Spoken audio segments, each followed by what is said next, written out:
West Ealing High Street along the Uxbridge Road has undergone significant changes over the preceding decades, among which there have been many large retailers that have come and gone. Despite that, however, there are many small, independent businesses that have not only survived here, but have positively thrived.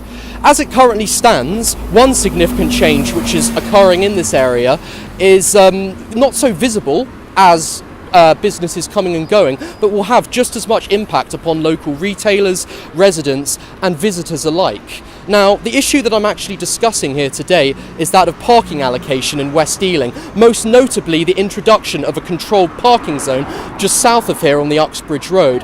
I'm joined here today, by local resident trader and chair of the Kingsdown Residents Association, Arthur Breens. Arthur Breens, how are you doing today? All right, very good. We'll muddle through this together. It's pleased to talk to you today, and I'm glad to have this opportunity. You can see how vibrant this shopping centre is, even despite the fact that there are many problems. We've lost many of our big traders, but there is a community of businesses here, and I'm very worried, and why I'm here today, that these businesses are going to be hobbled by the controls that are proposed to be put in starting virtually today. The consultation, I believe, is illegal. I think the businesses along here were not asked. I think that was their right. I spoke to the portfolio holder, Bassam Mahfouz, yesterday, saying I want proof that they were consulted, and he's failed to produce that.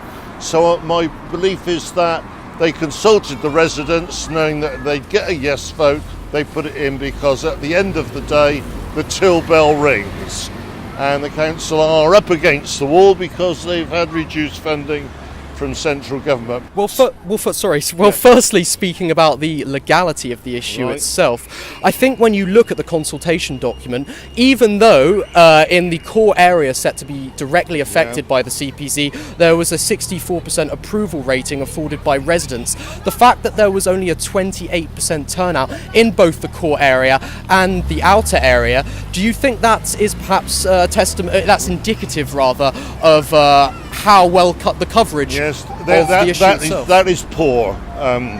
We're discussing Brexit nationally, and there should have been a hurdle above which we should have passed, like 60% or something like that. We didn't. We just did it as a simple majority. Again, if you've only got small percentages voting for it, it means that the people who were disinterested or didn't have enough time are excluded from that, and a minority get the thing put through, which does change lives. It changes lives in that if you want a visitor, you have to ring up and pay for them during the hours. It means you have to pay money, and they say it's quite cheap, but it's been going up. When we first started, it was in tens of pounds. Now on my household, I'm paying over 130 a year. So there are disadvantages. It may be easier to park, but at a cost, and some of that is to do with your liberty.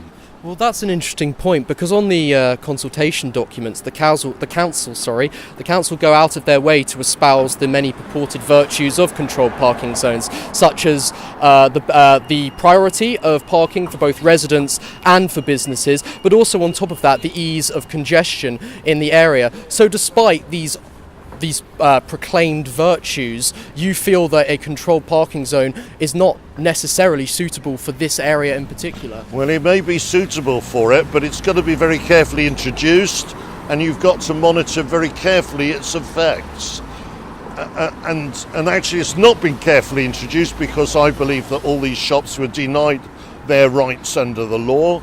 The casework is the Haringey case, which went to the Supreme Court. You realise Court of Appeal, High Court, Supreme Court. That was 2014. So they've got no right to have missed these out. I think it was a clerical error, because they got the lists of address from the council tax list for all the residents down there, and then forgot these businesses because they had to find another list that they didn't bother to do. Every one of these traders down here, I spoke to 70 of them, said they were not consulted, and this is quite wrong. And when I addressed this to Bassam Mahfouz, he just said they were consulted. And I said to him, you must provide the evidence that they were consulted, and nothing's come through.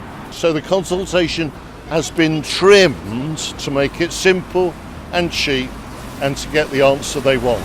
Well, speaking of the parking just north of here on Singapore Road, for example, I was going to point out that in the consultation paper, the council go out of their way under the things to consider section. They state that there will always be guaranteed parking for stop and shop, for stop and shop activities, essentially.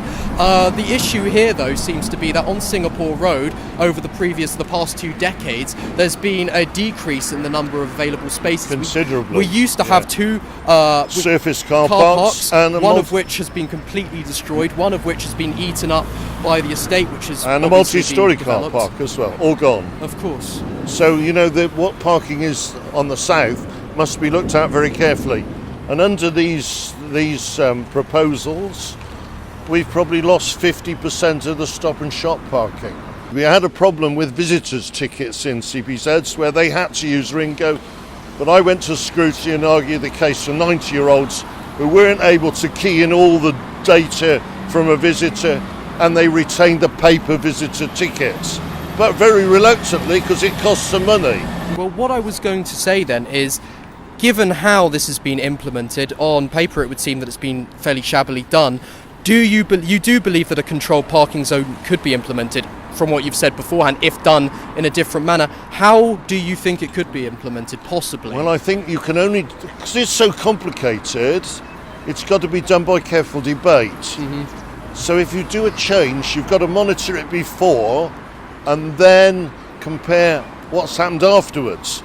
Well, when you've spoken to some of the local traders and businesses, what have they told you in terms of how well they've been consulted? Well, all these 70 down here, from Dean's Gardens right the way down to the bottom, have said we saw no consultation paper. This is a complete surprise. The other people that were not consulted, and I've got the map here, whenever you have a controlled parking zone, you displace people because they want to park all day for nothing, and they'll be displaced into this area. Mm-hmm. All affected should be consulted, not consulted. Shops along the north side of the Uxbridge Road, definitely not consulted. On the south side, disagreement. You see, as far as I'm concerned, it should seem obvious that people outside of the CPZ would be affected, not just those that literally live within it. That's right. Now, this area, they did consult. Okay. Right, that area they did consult. The outer area. Yeah. But so when I said to the cabinet member, Bassam Mahfouz, why didn't you consult? Because there will be displacement to the south. He said they're too far away. Why didn't you consult these shopkeepers? Because they're in their own zone. Neither of those answers is intellectual, academic, or holds water. Pretty disingenuous. Well, it's rubbish. Do you think that the issue is also made worse by the fact that there are nearby areas such as Northfields Roads, that they have the situation much easier? If I'm leaving home on a wet morning to think about my family shopping, I've got Waitrose with 200 space car park. I've got Lidl's in Hamwell with 163. Why should I go and find my way around all the Wardens in West Ealing? I might as well go there. The council don't understand competition. They didn't understand that this shopping centre is competing for trade with other places. I've been so aggrieved by this. It took 50 days to answer my first criticism. 50 days, because he knew he'd take it right up to the line before the lines are put in on the roads. Is that you mentioned it took them 50 days to get back to you. We've actually emailed Ealing Parking ourselves, and we're certainly hoping that they get back to us a bit sooner than that, so that we can actually create a fair debate. That's not the record. You look on Ealing today, there's someone called Tony Sleep who took 60 days for them to respond. And his question was about the response rate. Is there not a silver lining potentially that through such organisations as the West Ealing Centre Neighbourhood Forum, other local community groups, and just through residents appealing that these plans can be changed, they're not concrete, given that the CPZ has yet to be fully implemented? Look, if you change anything, it costs money. They're not looking to spend money, they're looking to collect it. One thing I did come across in the consultation paper, was that any money that is made supposedly from these Ringo car parks, it all has to be then reinvested into transport purely and utterly. I understood that was the case, and I understand my my freedom pass is paid from this income. But I think the Barnett decision shows that's in doubt now. So I'm not too sure how the Barnett decision and what normally happens can be continued. The council haven't had to raise the cost of the freedom pass for me through the council taxes. They've raised it through fines and the income from controlled parking. So, I welcome that, and it's a facility we feel very privileged to have.